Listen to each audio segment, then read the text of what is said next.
कि इनको भारत का संविधान अच्छा नहीं लगता है। भारत का संविधान लागू हुआ और संविधान दिवस में इन्हें खुशी नहीं हुई। ये मातम में लिखे हैं, गम में लिखा गया है। सारे समाचार लिखने वाले कि हाथे रुक गई, बाबा साहब के बारे में नहीं लिख सका। इससे बड़ी दुख क्या हो सकती है। ये तो बड़ी गलानी की बात है और बड़ी ही चिंता की बात।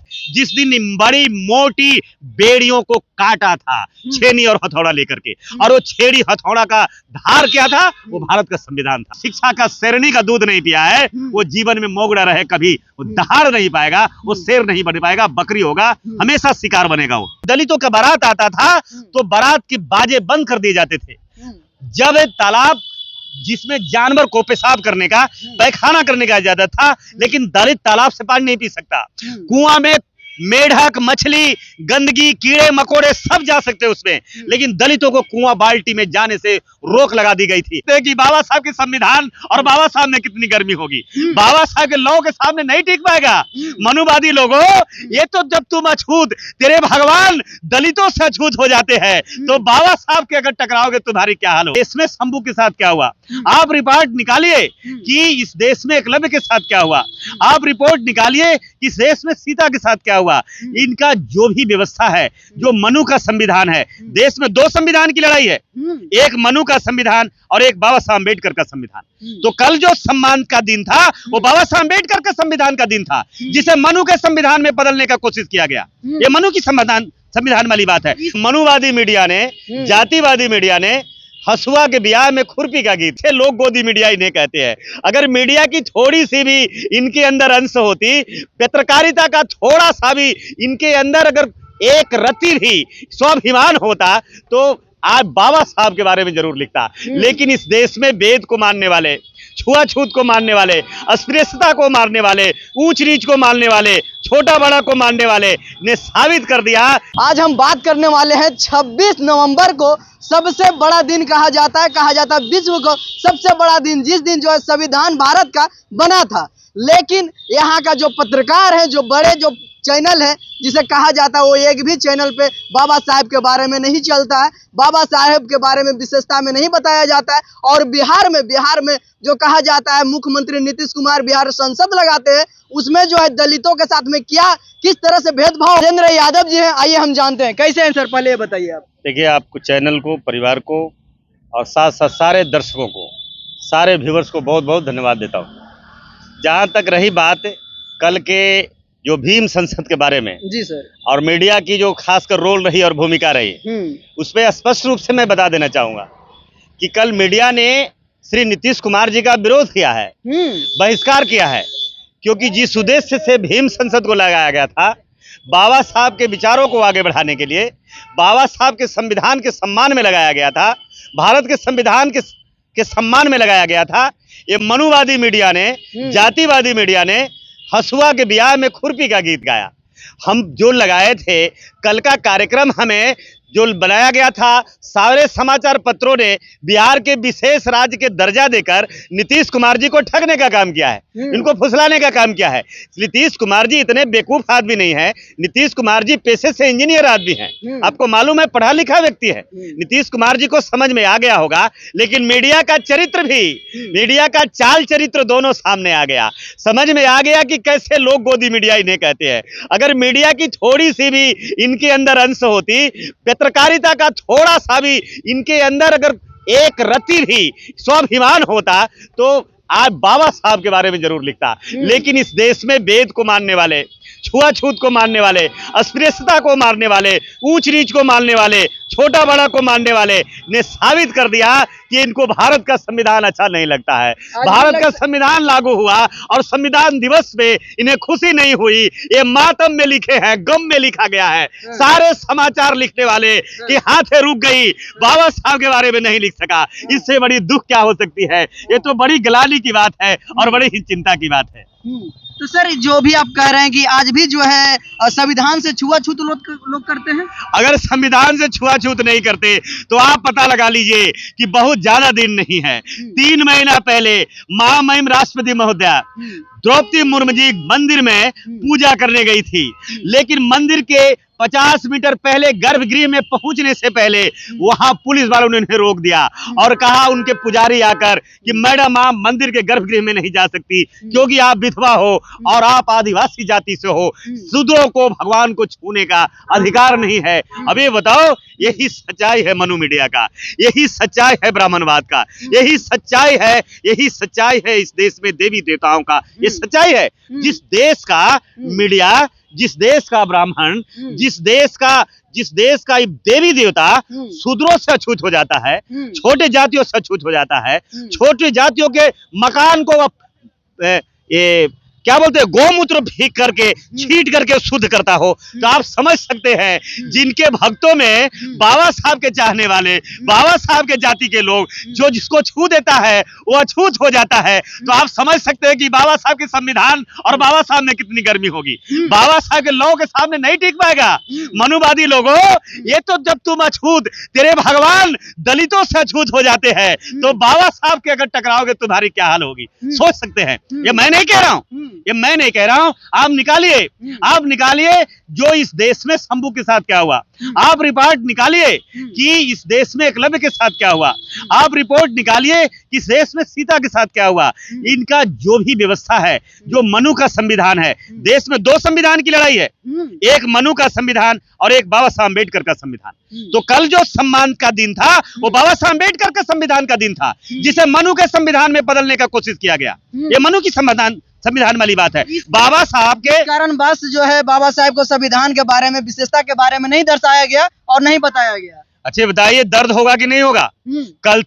कल तक बाबा साहब का जब संविधान नहीं था तो दलित लोग जब अपने गांव में जब घुसते थे, जमींदारों के गांव में, जाति विशेष के गांव में, तो अपने चप्पल खोल करके पैर सर पे रख लेते थे। ये मैं नहीं बोल रहा हूं, पता लगा लीजिए, आप पता लगा लीजिए। जब दलितों का बारात आता था तो बारात के बाजे बंद कर दिए जाते थे।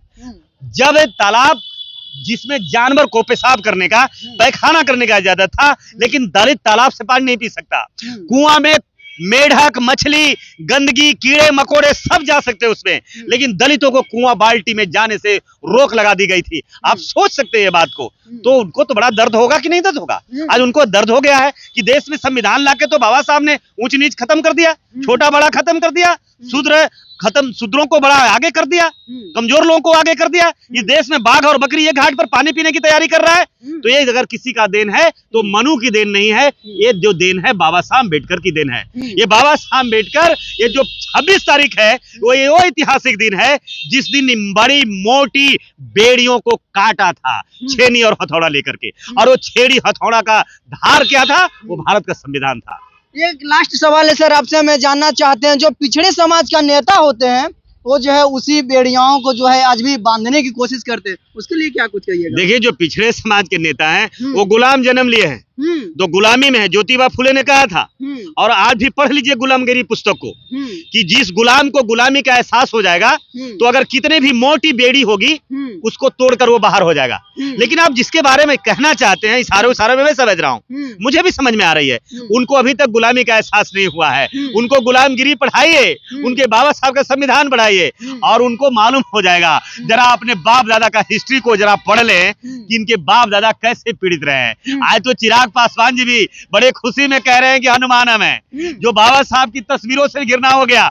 चिराग पासवान जी अपने आज देख लीजिए, पार्टी का स्थापना दिवस है, रामविलास पासवान जी ने कभी बाबा साहब को भूल नहीं पाए। बाबा साहब के कोई भी एक साधारण कार्यक्रम में सबसे ऊपर की तस्वीर बाबा साहब को लगाते थे। लेकिन बड़ी अफसोस की बात है कि लोजपा का, लोक जनशक्ति पार्टी का स्थापना दिवस है, लेकिन दोनों में एक भी धड़ा ने बाबा साहब का एक तस्वीर नहीं लगाया है। ये तो बड़ी विडंबना है, ये बड़ा अफसोस की बात है। लेकिन हम ये नहीं कह रहे, एक माँ से, पेट से अगर 4 बच्चे पैदा हुए और बच्चों का विचारधारा अगर अलग अलग है तो उसे आप भाई हम नहीं कह सकते, वो दुश्मन, हम उसे दुश्मन कह सकते हैं। पिछड़ा जाति में जन्म ले लेने से वो पिछड़ा नहीं हो सकता, दलित जाति में जन्म हो लेने से वो बाबा साहब सब लोग नहीं हो सकता। जिनमें बाबा साहब का सम्मान नहीं है, सोच नहीं है, ज्ञान नहीं है, और अगर वो शिक्षा का शेरनी का दूध नहीं पिया है, वो जीवन में मोगड़ा रहे, कभी वो दहाड़ नहीं पाएगा, वो शेर नहीं बन पाएगा, बकरी होगा, हमेशा शिकार बनेगा वो। ये शिकारों की बात मत करिए मेरे सामने। हाँ। हम शेर का बेटा है, हम संविधान मानने वाले हैं। संविधान अगर मानने कितनी मोटी भी बेड़ियां होगी तो ये दहाड़ रहेगा। और दिल्ली से लेकर पूरे देश में, मुंबई जहां राज ठाकरे भाई, वहां भी पता लगाइएगा, 30 दिन बोलता था, चाहे वो मामला नुहू का हो, चाहे वो मामला मुसलमानों का हो, चाहे बोरीवली में हत्या करने का 4 मसालों का मालूम हो, चाहे वो दंगा हरियाणा का दंगा हो, चाहे वो लक्ष्मीपुर का मामला हो, चाहे कानपुर देहात का मामला हो, चाहे सहारनपुर का मामला हो, मैंने कभी भी अपनी आवाजें बंद नहीं की है। इसलिए कि जो लड़ाई है संविधान की लड़ाई है और गुलामी के विरुद्ध लड़ाई है। आज भी मत ये कहिए कि 47 के कागज की आजादी जो मिल गई वो हमारी गुलामी खत्म हो गई। अभी दूसरी आजादी की लड़ाई ये शुरू है और दूसरी आजादी की लड़ाई तब समाप्त होगी जब इस देश में बाघ और बकरी एक घाट पर पानी पिएगा, वेद खत्म हो जाएगा, मनुस्मृति खत्म हो जाएगा, भेदभाव खत्म हो जाएगा, जब का हिस्सा बराबर मिल जाएगा, धन धरती जमीन पर बराबर जिस दिन कब्जा होगा उस दिन आजादी की लड़ाई खत्म होने वाली है। ला रहे हैं जो लोग कहते हैं कि यहाँ पे जो है जात पात है, विशेष जातियों में बांटने का काम किया जा रहा है, उसको लिए क्या कहिए? पत्रकार साहब मुझे बता दो, ये मेरे बाप दादा ने नहीं बनाया, मैं यादव हूँ, हम यादव हैं। आप कौन जाति को मुझे नहीं जानता, लेकिन आप भी बहुजन समाज से होंगे, इतना मैं जरूर जान रहा हूँ। शकल देखकर डीएनए देखकर मालूम पड़ रहा है। लेकिन मैं ये बोलिए, क्या मैंने यादव बना दिया? क्या मैंने, मेरे बाप दादा ने यादव पैदा होकर के आए थे? अरे जब तुमने मनुस्मृति लिखा, तुमने 6000 जातियां बनाया, 42,000 उपजातियां, 42,500 बनाया। जब तेरे बाप दादा ने जातियां बनाया, उस दिन मजे करते आ रहे थे। बाबा साहब का संविधान आ गया तो हम जातियां का गिनना शुरू कर दिए। तो पेट में दर्द क्यों हो रहा है? तकलीफ क्यों हो रही है? क्यों घबरा रहे जातीय जनगणना से? लोग कह रहे हैं जातियों में बांटने का काम कर रहे हैं। अरे जातियों में कौन बांट रहा है? जो जातियों में बांटा है हम उसको तोड़कर एक बहुजन समाज बना रहे हैं, अंबेडकर का समाज बना रहे हैं, संविधान का समाज बना रहे हैं, अछूतों का समाज बना रहे हैं, ताकि हम सम्मान की लड़ाई में सबको अपनी हिस्सेदार बना सके। जातीय जनगणना क्या है? जातीय जनगणना भारत के लोकतंत्र का परिभाषा है। जिनको जितना संख्या भारी उनको उतनी हिस्सेदारी। आज तक इस देश में 100 में 90 रोटी खाने वालों को दर्द हो गया है, डर रहा है। नीतीश कुमार की आरक्षण पॉलिसी से डर रहा है। ये 65% का हो गया, 65% का आरक्षण मैं बहादुरी का शाबाशी देता हूँ। श्री नीतीश कुमार जी, आपने जो हिम्मत बढ़ाई है जातीय जनगणना कर 50% बेटियों को आरक्षण दिया है, पिछड़ा अति पिछड़ा का आरक्षण दिया है, मुसलमानों का आरक्षण दिया है और कमजोर वर्ग के लोगों को जो हिम्मत और हौसला दिया है। आज 1.25 लाख वैकेंसी करके भारत के सरकार नरेंद्र मोदी के मुंह पर कालिक पोतने का काम किया है। सारे लोग दस्तखत में है, लेकिन मैं स्पष्ट रूप से बता दूं, बचने वाली नहीं है भारतीय जनता पार्टी। अभी 5 राज्यों का परिणाम आ रहा है, 5 राज्यों से सफाया होने वाली है भारतीय जनता पार्टी। सारे लोग को जवान बंद है, एक भी बीजेपी का नेता बोल नहीं रहा है। तो इसलिए बताओ, टेलर आ रहा है, आपको 3 तारीख को आ जाएगा, आप देख लीजिए। आज एग्जिट पोल भी आएगा, देख लीजिएगा। 8 आना तो झूठे बोलेगा क्योंकि गुद्दी मीडिया के लोग हैं, लेकिन ये भी आपको मालूम है, अगर 50% भी बोलेगा तो समझिएगा कि 51% एनडीए हार रहा है। नौकरी, साल में 1.25 लाख नौकरी देने का ये रास्ता पूरे भारत में प्रशस्त करेगा। यशस्वी प्रधानमंत्री बनने का सपना साकार करेगा। आज भारत में कोई विकल्प है, भारत में कोई नेता है, उसका नाम श्री नीतीश कुमार जी है। श्री नीतीश कुमार जी ने, आप देख रहे हैं नीतीश कुमार जी को इन्होंने शाबाशी दी जिस तरह से ये जो है जाति जनगणना करवाए। बहरहाल आपकी क्या राय है कमेंट बॉक्स में जाके जरूर दीजिएगा। आप देख रहे हैं गौतम पासवान के साथ में न्यूज़ वैली। बहुत बहुत धन्यवाद आप।